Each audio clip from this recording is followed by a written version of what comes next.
నమస్తే, welcome to yes news. ముందుగా headlines. ఆలయాలు మన సంస్కృతి సంప్రదాయాల ప్రతీకలని ప్రభుత్వ విప్ సెంట్రల్ నియోజకవర్గ ఎమ్మెల్యే బోండా ఉమామహేశ్వరరావు అన్నారు. విజయవాడ సెంట్రల్ నియోజకవర్గ పరిధిలోని 27, 25 డివిజన్లకు చెందిన 9 మంది లబ్ధిదారులకు ముఖ్యమంత్రి సహాయ నిధి నుంచి మంజూరైన 5,23,000 రూపాయల విలువైన చెక్కులను ప్రభుత్వ విప్ ఎమ్మెల్యే బోండా ఉమామహేశ్వరరావు అందజేశారు. ఆలయాలు మన సంస్కృతి సంప్రదాయాల ప్రతీకలని ప్రభుత్వ విప్ సెంట్రల్ నియోజకవర్గ ఎమ్మెల్యే బోండా ఉమామహేశ్వరరావు అన్నారు. దేవాలయాల అభివృద్ధి ద్వారా సమాజంలో ఆధ్యాత్మికతతో పాటు ఐక్యత కూడా పెరుగుతుందని పేర్కొన్నారు. కూటమి ప్రభుత్వం అధికారంలోకి వచ్చిన తరువాత దేవాలయాల అభివృద్ధికి కృషి చేస్తున్నామని చెప్పారు. విజయవాడ సెంట్రల్ నియోజకవర్గంలోని 33వ డివిజన్ సత్యనారాయణపురం జిఎస్ రాజు రోడ్లోని శ్రీ శైవ మహాపీఠం నందు శ్రీ భ్రమరాంబ సమేత శ్రీ మల్లికార్జున స్వామివారి దేవస్థాన పునర్ అభివృద్ధి కార్యక్రమం భక్తి శ్రద్ధల నడుమ అత్యంత వైభవంగా ప్రారంభమైంది. ఈ కార్యక్రమంలో ప్రభుత్వ విప్ సెంట్రల్ నియోజకవర్గ శాసనసభ్యులు శ్రీ బోండా ఉమామహేశ్వరరావు ముఖ్య అతిథిగా పాల్గొని శంకుస్థాపన చేసి అభివృద్ధి పనులను అధికారికంగా ప్రారంభించారు. కార్యక్రమం ప్రారంభానికి ముందు వేద పండితుల మంత్రోచ్చారణల మధ్య ప్రత్యేక పూజలు, హోమాలు నిర్వహించగా ఆలయ ప్రాంగణమంతా ఆధ్యాత్మిక స్ఫూర్తితో నిండిపోయింది. పెద్ద సంఖ్యలో విచ్చేసిన భక్తులు స్వామివారిని దర్శించుకొని కార్యక్రమాన్ని విజయవంతం చేశారు. ఈ పునరుద్ధరణ కార్యక్రమం ద్వారా ఆలయానికి మరింత శోభ చేకూరడమే కాకుండా భక్తులకు మెరుగైన సౌకర్యాలు కల్పించబడతాయని స్థానికులు ఆనందం వ్యక్తం చేశారు. ఈ సందర్భంగా బోండా ఉమా మాట్లాడుతూ ఈ ఆలయ అభివృద్ధి కోసం సుమారు 19 లక్షల వ్యయంతో పనులు ప్రారంభించడం సంతోషకరమని తెలిపారు. ఈరోజు సత్యనారాయణపురంలో ప్రసిద్ధ క్షేత్రమైన శైవ క్షేత్రంలో మరి ఇక్కడ స్థానిక పెద్దలు ఆలయ కమిటీ ఆధ్వర్యంలో 19 లక్షల రూపాయలు ఖర్చు పెట్టి ఆలయ గోపురాలు కానీ రెన్యువేషన్ వర్కులు కానీ ప్రారంభించారు. ఆ శివయ్య తండ్రి ఆశీస్సులతో వీరు ప్రారంభించినటువంటి ఈ కార్యక్రమం నిర్విఘ్నంగా ఎటువంటి ఇబ్బందులు లేకుండా జరగాలని కోరుకుంటా ఉన్నాం. అలాగే స్థానిక శాసనసభ్యుడిగా నన్ను ఈ కార్యక్రమానికి ఆహ్వానించారు. దానికి నేను వారికి చెప్పడం కూడా జరిగింది. ఏ సహాయం కావాలన్నా, ఆర్థికంగా కానీ మరే సహాయం కావాలన్నా సరే నేను కూడా వారికి అండగా ఉంటానని తెలియజేశా. ఖచ్చితంగా వారికి అండగా ఉంటాం. మంచి కార్యక్రమాలు చేసే ప్రతి ఒక్కరికి కూడా అన్ని రకాలుగా ప్రభుత్వం నుంచి అండగా, శాసనసభ్యుడిగా అండగా ఉంటానని తెలియజేస్తూ అందరికీ, భక్తులందరికీ కూడా శుభాకాంక్షలు తెలియజేస్తాను. విజయవాడ సెంట్రల్ నియోజకవర్గ పరిధిలోని 27, 25 డివిజన్లకు చెందిన 9 మంది లబ్ధిదారులకు ముఖ్యమంత్రి సహాయ నిధి నుంచి మంజూరైన 5,23,000 రూపాయల విలువైన చెక్కులను ప్రభుత్వ విప్ ఎమ్మెల్యే బోండా ఉమామహేశ్వరరావు అందజేశారు. పేదల పాలిట సీఎంఆర్ఎఫ్ ఆపద్బాంధవుడిగా నిలుస్తుందని బోండా ఉమా పేర్కొన్నారు. పేదలు వైద్య ఖర్చులకు ఇబ్బంది పడకూడదన్నదే సీఎం చంద్రబాబు లక్ష్యమని వివరించారు. ఈరోజు విజయవాడ సెంట్రల్ నియోజకవర్గ శాసనసభ్యులు ప్రభుత్వ బోండా ఉమామహేశ్వరరావు గారి చేతుల నుంచి 27వ డివిజన్లో ముగ్గురికి 2,16,812 రూపాయలు 3 చెక్కులు వారి ఆరోగ్య నిమిత్తం ఇవ్వటం జరిగింది. పేద వర్గాలు నివసించేటువంటి ఈ ప్రాంతం కార్పొరేట్ వైద్యము గత ప్రభుత్వం చేసినటువంటి తప్పిదాలలో అందని దాక్షగా మారినటువంటి నేపథ్యంలో నారా చంద్రబాబు నాయుడు గారు ముఖ్యమంత్రిగా, పవన్ కళ్యాణ్ గారు డిప్యూటీ సీఎంగా అన్ని ప్రభుత్వ హాస్పిటల్తో కార్పొరేట్ వైద్యాన్ని అందించడంతో పాటు మిగిలినటువంటి వైద్యాన్ని ప్రైవేట్ కార్పొరేట్ వైద్యశాలలో సీఎం సహాయ నిధిగా అందించడం అనేది ఆనవాయితీగా వస్తుంది. దానిలో భాగంగానే సెంట్రల్ నియోజకవర్గ శాసనసభ్యులు ప్రభుత్వ బోండా ఉమామహేశ్వరరావు గారు ప్రతి శుక్రవారం నాడు కూడా ప్రజా దర్బార్ నిర్వహిస్తూ గత 9 మాసాల నుంచి ఈ నియోజకవర్గంలో ఉన్నటువంటి ప్రజలు ఎదుర్కొంటున్నటువంటి సమస్యలని P4కు సంబంధించినటువంటి అధికారులని అందుబాటులో పెట్టుకుని ప్రజలు, పబ్లిక్ ప్రైవేట్ పార్ట్నర్షిప్ పేరుతో P4 పేరుతో ఎప్పటికప్పుడు సమస్యను పరిష్కారం చేయటం ఒక ఆనవాయితీగా వస్తుంది. వేసవిలో మొక్కల సంరక్షణకు చర్యలు వేగవంతం చేయాలని విజయవాడ నగరపాలక సంస్థ కమిషనర్ ధ్యానచంద్ర అన్నారు. తన పర్యటనలో భాగంగా రాణిగారి తోట, Netaji bridge, MG road, Benz circle ప్రాంతాలన్నీ పర్యటించి క్షేత్రస్థాయిలో పరిశీలించారు. ఈ సందర్భంగా ఆయన మాట్లాడుతూ వేసవి కాలాన్ని దృష్టిలో ఉంచుకొని నగరంలోని వర్టికల్ గార్డెన్స్ సంరక్షణపై ప్రత్యేక శ్రద్ధ తీసుకోవాలని అధికారులకు సూచించారు. ఎండ తీవ్రత వల్ల మొక్కలు ఎండిపోకుండా తరచుగా నీరు పోయడం, అవసరమైన రక్షణ చర్యలు తీసుకోవడం తప్పనిసరని పేర్కొన్నారు. ప్రత్యేకంగా బెంజ్ సర్కిల్ వద్ద ఉన్న వర్టికల్ గార్డెన్స్పై అధిక దృష్టి పెట్టాలని, జనసాంద్రత ఎక్కువగా ఉండే ప్రాంతాల్లో పర్యావరణ పరిరక్షణ కోసం ఏర్పాటు చేసిన ఈ గార్డెన్స్ను సక్రమంగా నిర్వహించాలని ఆదేశించారు. ఏపీలో 10వ తరగతి పరీక్షా ఫలితాల కోసం ఎదురుచూస్తున్న విద్యార్థులు, తల్లిదండ్రులకు ముఖ్యమైన అప్డేట్. 10వ తరగతి పరీక్ష ఫలితాలు రేపు ఉదయం 11 గంటలకు విడుదల కానున్నాయి. ఈ విషయాన్ని రాష్ట్ర విద్యా, ఐటీ శాఖల మంత్రి నారా లోకేష్ తన ఎక్స్ ఖాతా ద్వారా అధికారికంగా ప్రకటించారు. ఫలితాలను సులువుగా తెలుసుకునేందుకు ప్రభుత్వం పలు మార్గాలను అందుబాటులోకి తీసుకొచ్చింది. విద్యార్థులు తమ ఫలితాలను results.bse.ap.gov.in అనే అధికారిక వెబ్సైట్లో చూసుకోవచ్చు. వీటితో పాటు మనమిత్ర వాట్సాప్ నంబర్ 9552300009కు హాయ్ అని సందేశం పంపడం ద్వారా కూడా ఫలితాలను పొందవచ్చని మంత్రి లోకేష్ తెలిపారు. అలాగే లీప్ యాప్ ద్వారా కూడా రిజల్ట్స్ తెలుసుకోవచ్చని ఆయన సూచించారు. పాఠశాలల ప్రధాన ఉపాధ్యాయులు తమ స్కూల్ లాగిన్ ద్వారా నేరుగా మార్కుల మెమోలను డౌన్లోడ్ చేసుకునే సదుపాయం కల్పించారు. అత్యంత క్లిష్టమైన శస్త్రచికిత్సను కామినేని హాస్పిటల్స్ నందు విజయవంతంగా నిర్వహించారు. ఛాతీ భాగంలో ఏర్పడిన గడ్డ కారణంగా తీవ్రమైన నొప్పితో బాధపడుతున్న రోగికి అత్యంత నైపుణ్యంతో చికిత్సను అందించి ప్రాణాపాయం నుంచి కాపాడారు. అత్యంత అరుదైన, అతి సంక్లిష్టమైన ఈ కేసులో ప్రధాన అవయవాలకు ఎలాంటి నష్టం కలగకుండా విజయవంతంగా చికిత్స అందించడం తమ వైద్యుల నైపుణ్యానికి నిదర్శనమని Kamineni hospitals medical director doctor Vardhan పేర్కొన్నారు. కామినేని ఆసుపత్రిలోని ఆధునిక సాంకేతికత, అనుభవజ్ఞులైన వైద్యులు కలిసి పనిచేయడం వల్ల ఇలాంటి క్లిష్ట చికిత్సలను సైతం విజయవంతంగా చేస్తున్నారని తెలిపారు. Kamineni consultant cardiothoracic surgeon doctor Bharat Vamsi Bhogavalli నేతృత్వంలోని వైద్య బృందాన్ని ఆయన ప్రత్యేకంగా అభినందించారు. అత్యంత క్లిష్టమైన ఈ చికిత్స గురించి తెలియజేసేందుకు నగరంలోని ఇంద్రప్రస్థ హోటల్లో బుధవారం మీడియా సమావేశం నిర్వహించారు. ఈ సమావేశంలో డాక్టర్ భరత్ వంశీ భోగవల్లి చికిత్స గురించి వివరించారు. కుడివైపు ఛాతీ భాగంలో తీవ్రమైన నొప్పితో ఆ నొప్పి వెన్నుకు వ్యాపిస్తూ 2 నెలలుగా బాధపడుతున్న 56 ఏళ్ల మహిళను సమగ్రంగా పరిశీలించగా కుడి మీడియాస్టినంలో ఒక స్పష్టమైన గడ్డ ఉన్నట్లు తేలింది.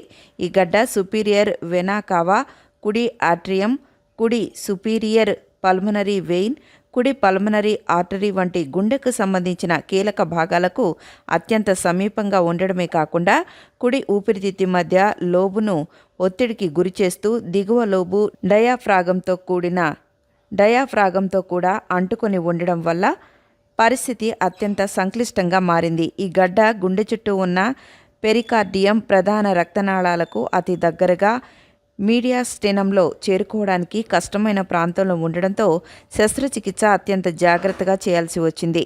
అయినప్పటికీ అత్యంత సమన్వయంతో పెరికార్డియాన్ని తెరవకుండా ఊపిరితిత్తి కణజాలం, ఫ్రెనిక్ నర్వుకు ఎలాంటి నష్టం కలగకుండా గడ్డను పూర్తిగా తొలగించారని చెప్పారు. శస్త్రచికిత్సకు ముందు తీసిన సిఈసిటీ ఛాతీ స్కాన్, శస్త్రచికిత్స అనంతరం తీసిన ఛాతీ ఎక్స్రేలను పోల్చితే గడ్డ పూర్తిగా తొలగించబడినట్లు స్పష్టంగా కనిపిస్తోందని తెలిపారు. అనంతరం కామినేని కార్డియాక్ ఎనస్థీషియా నిపుణులు డాక్టర్ వంశీ మాట్లాడుతూ ఇటువంటి సర్జరీలు అత్యంత అరుదుగా జరుగుతూ ఉంటాయని అన్నారు.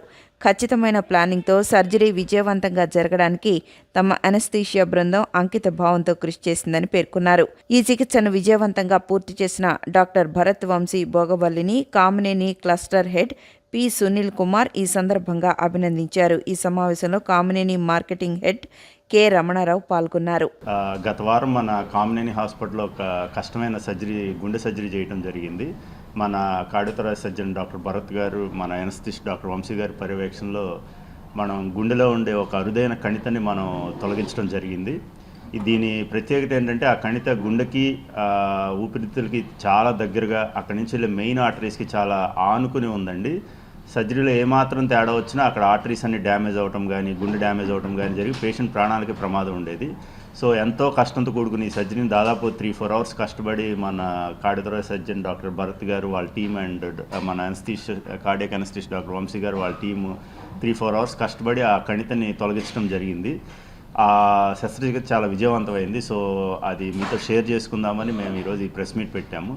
సో ఆ పేషెంట్ కూడా ఆ తర్వాత రికవరీ కూడా చాలా బాగుంది and they are very happy with our surgery and treatment. తర్వాత ఆ సర్జరీ గురించి దాని కాంప్లికేషన్స్ గురించి డాక్టర్ భరత్ గారు మీతో చెప్తారండి. సార్ మీకు ఆల్రెడీ ఇంట్రో ఇచ్చిన దాని ప్రకారంగా ఒక female patient 56 year old she actually 22 months నుంచి సఫర్ అవుతుంది.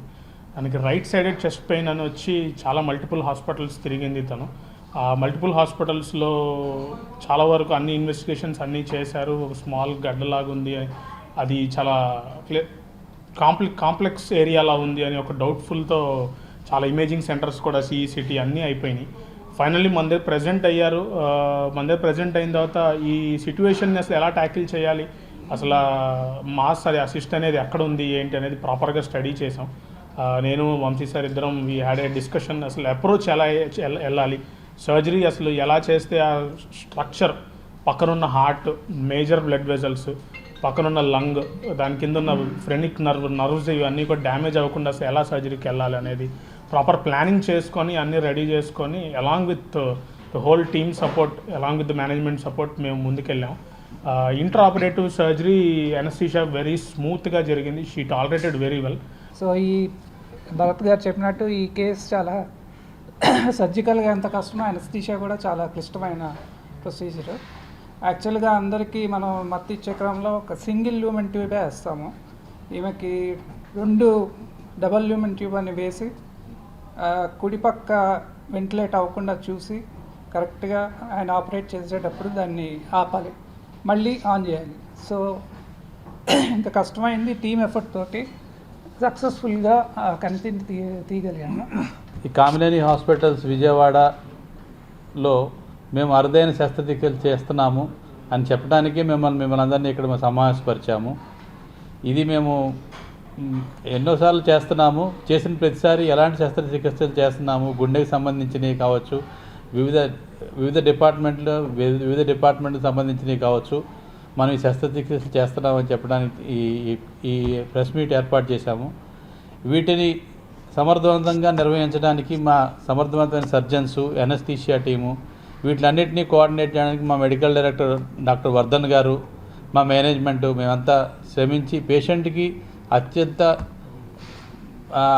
సులభమైన పద్ధతిలో మంచి శస్త్రచికిత్సలు, మంచి ట్రీట్మెంట్ అందించాలనే ఉద్దేశంతో చేస్తున్నాము. విద్యార్థులకు అవసరమైన మౌలిక సదుపాయాలను కల్పించడంలో వికాస్ యాజమాన్యం, ప్రిన్సిపాల్ మరియు ఫ్యాకల్టీ తీసుకుంటున్న శ్రద్ధ అమోఘమని ఆర్టిఫిషియల్ ఇంటెలిజెన్స్ రంగంలో డబుల్ PhD సాధించిన ప్రముఖ నిపుణులు డాక్టర్ ఆసాది శ్రీనివాసులు తెలిపారు.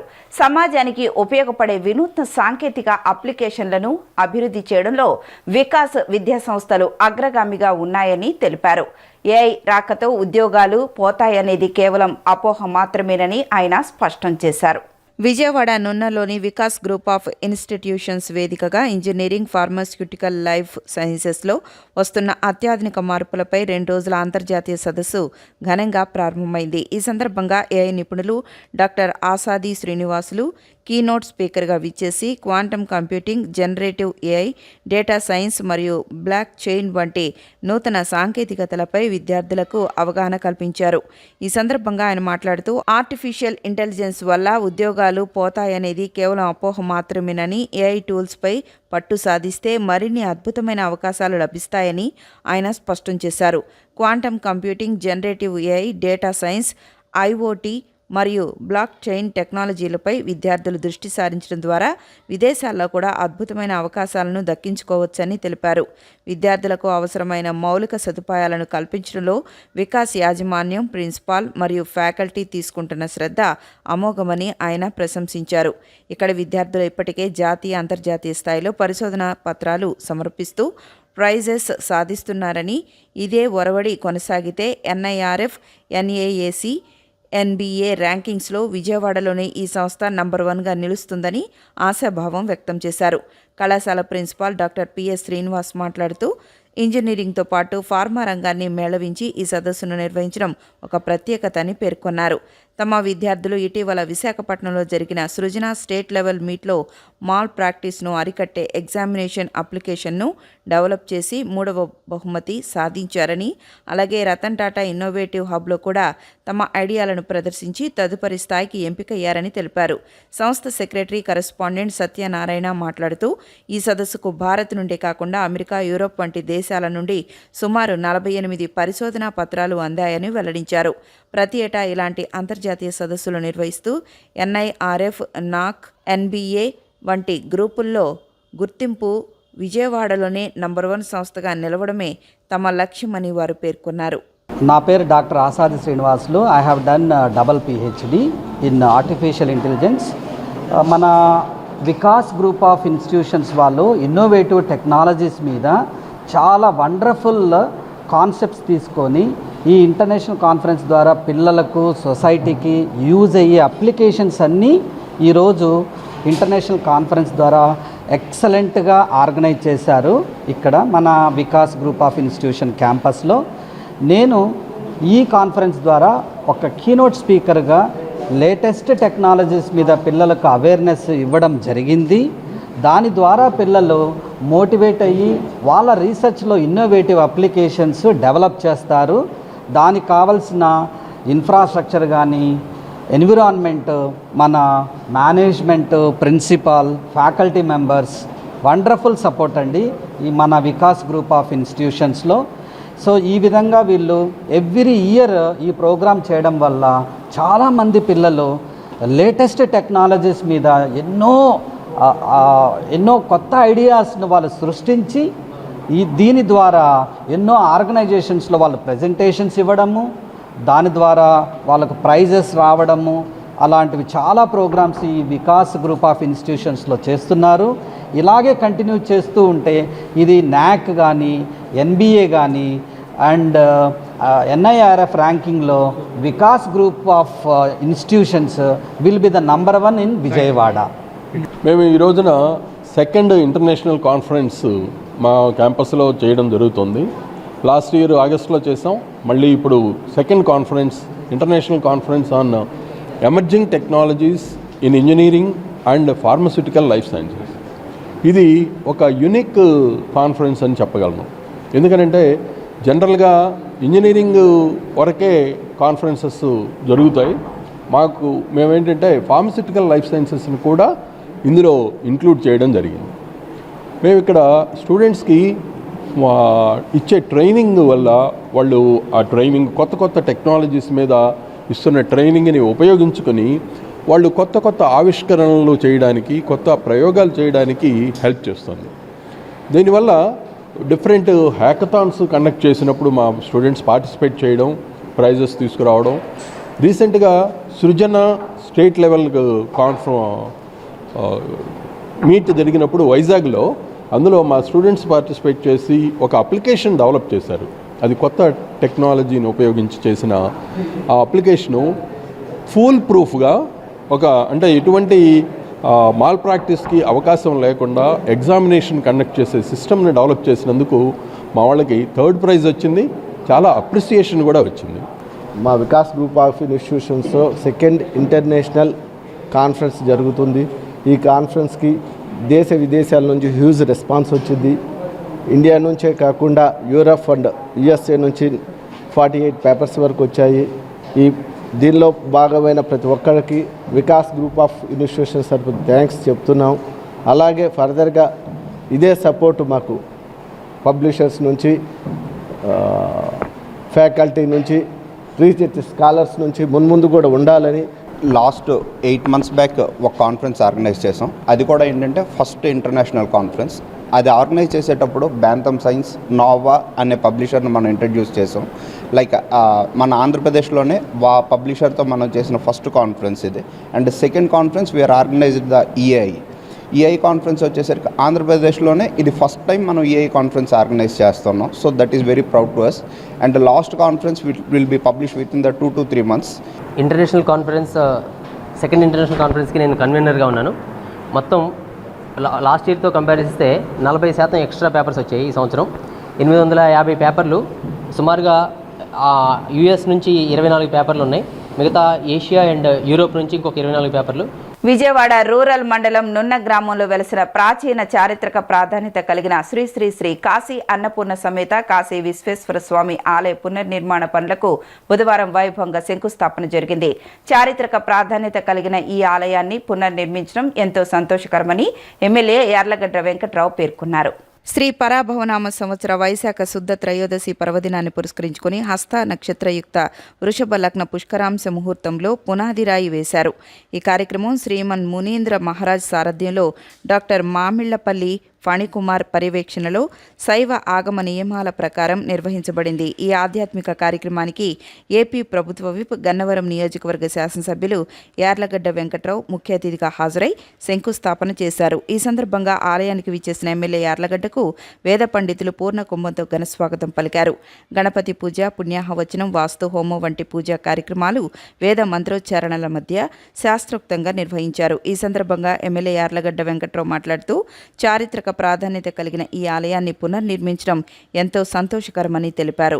ఎలక్ట్రానిక్ ఓటింగ్ మిషన్ ఈవీఎం, వీవీప్యాట్ల గోదాముకు పటిష్ట భద్రత కల్పించడం జరిగినప్పటికీ నిరంతర పర్యవేక్షణతో అప్రమత్తంగా ఉండాలని సమన్వయ శాఖల అధికారులను జిల్లా కలెక్టర్ డాక్టర్ జి. లక్ష్మీస ఆదేశించారు. సీసీ కెమెరాల పర్యవేక్షణతో గట్టి నిఘా ఉంచాలని చెప్పారు. ఎలక్షన్ కమిషన్ ఆఫ్ ఇండియా ఆదేశాలు, మార్గదర్శకాలకు అనుగుణంగా సాధారణ నెలవారీ తనిఖీలలో భాగంగా రాజకీయ పార్టీల ప్రతినిధులతో కలిసి బుధవారం జిల్లా collector doctor G. Lakshmisha Vijayawada rural మండలం గొల్లపూడిలోని ఈవీఎం, వీవీప్యాట్ల గోదామును పరిశీలించారు. భద్రతా చర్యల్లో భాగంగా ఏర్పాటు చేసిన సీసీ కెమెరాల పనితీరుతో పాటు అగ్నిమాపక పరికరాలను పరిశీలించి అనంతరం పర్యవేక్షణ రిజిస్టర్లో సంతకం చేశారు. ఈ సందర్భంగా కలెక్టర్ లక్ష్మీస మాట్లాడుతూ ఈసీఐ మార్గదర్శకాలకు అనుగుణంగా ఈవీఎం, వీవీప్యాట్లను భద్రపరుస్తున్న గోదామును క్షుణ్ణంగా తనిఖీ చేసి ఎప్పటికప్పుడు సమగ్ర నివేదికను అందించడం జరుగుతుందన్నారు. ఇదే విధంగా గుర్తింపు పొందిన రాజకీయ పార్టీల ప్రతినిధుల సమక్షంలోనూ ఎప్పటికప్పుడు తనిఖీలు నిర్వహిస్తున్నట్లు తెలిపారు. గోదాము వద్ద విధులు నిర్వహిస్తున్న పోలీసు సిబ్బంది నిరంతరం అప్రమత్తంగా ఉంటూ సీసీ కెమెరాల పర్యవేక్షణతో గట్టి నిఘా ఉంచాలని కలెక్టర్ లక్ష్మీస అధికారులకు సూచించారు. కృష్ణా జిల్లా గన్నవరం నియోజకవర్గం బాపులపాడు మండలం హనుమాన్ జంక్షన్లో ద్విచక్ర వాహనంపై వెళుతున్న వ్యక్తిని కారుతో ఢీకొట్టి దారుణంగా చంపిన ఘటన భయభ్రాంతులకు గురిచేసింది. హనుమాన్ జంక్షన్లో హెచ్ మార్క్ వడ్డీ క్రాంతి కిరణ్ దారుణ హత్యకు గురయ్యాడు. హెచ్ మార్ట్ ఓనర్ వడ్డీ క్రాంతి కిరణ్ షాపులు కట్టేసి ఇంటికి వెళ్లే తరుణంలో ఘటన చోటు చేసుకుంది. పాత కక్షల నేపథ్యంలో హనుమాన్ జంక్షన్కి చెందిన రామినేని రామకృష్ణ ఉద్దేశపూర్వకంగా ద్విచక్ర వాహనంపై వెళుతున్న వడ్డీ క్రాంతి కిరణ్ను కారుతో విచక్షణ రహితంగా వెనుక నుండి బలంగా ఢీకొట్టిన వైనం వడ్డీ క్రాంతి కిరణ్ సంఘటన స్థలంలోనే మృతి చెందాడు.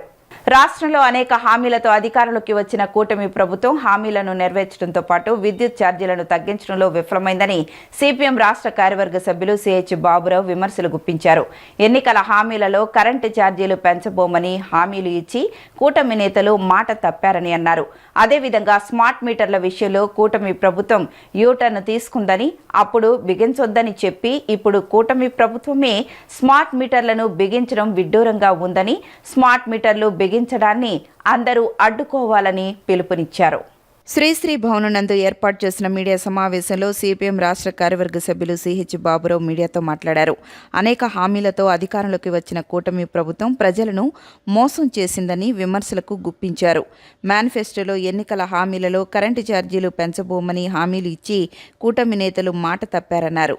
కరెంటు ఛార్జీలు గత 2 సంవత్సరాలుగా చూస్తూనే ఉన్నామని, ముఖ్యమంత్రి హోదాలో ఉన్న చంద్రబాబు నాయుడు సైతం ప్రజలను మభ్యపెట్టడం సరికాదన్నారు. 13 పైసలు యూనిట్కి కరెంటు ఛార్జీలు తగ్గించామని చెప్తున్నారని, ఇది పచ్చి అబద్ధమని ఉద్ఘాటించారు. గత 2 సంవత్సరాలుగా సర్దుబాటు ఛార్జీలు అంటూ, ట్రూ అప్ ఛార్జీలు అంటూ 25 పైసల నుండి 65 పైసల వరకు 60 లక్షల మంది వద్ద వసూలు చేస్తున్నారని మండిపడ్డారు. విద్యుత్ వాడుతున్న ప్రతి ఒక్కరిని కూటమి ప్రభుత్వం మోసం చేసిందని ధ్వజమెత్తారు. 2 సంవత్సరాల పరిపాలనలో 20,000 కోట్ల రూపాయలు విద్యుత్ కరెంటు పేరుతో అదనపు భారం ప్రజల మీద వేశారని, రుజువు చేయడానికి సాక్ష్యాలతో సహా బిల్లులతో సహా మేము రెడీగా ఉన్నామని ఛాలెంజ్ చేశారు. అదేవిధంగా స్మార్ట్ మీటర్ల విషయంలో కూటమి ప్రభుత్వం యూటర్న్ తీసుకుందని, అప్పుడు బిగించొద్దని చెప్పి ఇప్పుడు కూటమి ప్రభుత్వమే బిగించడం విడ్డూరంగా ఉందన్నారు. స్మార్ట్ మీటర్లు బిగించడాన్ని అందరూ అడ్డుకోవాలని పిలుపునిచ్చారు. వార్తలు ముగించే ముందు హెడ్లైన్స్ మరొకసారి. ఆలయాలు మన సంస్కృతి సంప్రదాయాల ప్రతీకలని ప్రభుత్వ విప్ సెంట్రల్ నియోజకవర్గ ఎమ్మెల్యే బోండా ఉమామహేశ్వరరావు అన్నారు. విజయవాడ సెంట్రల్ నియోజకవర్గ పరిధిలోని 27, 25 డివిజన్లకు చెందిన 9 మంది లబ్ధిదారులకు ముఖ్యమంత్రి సహాయ నిధి నుంచి మంజూరైన 5,23,000 రూపాయల విలువైన చెక్కులను ప్రభుత్వ విప్ ఎమ్మెల్యే బోండా ఉమామహేశ్వరరావు అందజేశారు. ఈ వార్తలు ఇంతటితో సమాప్తం. నమస్కారం.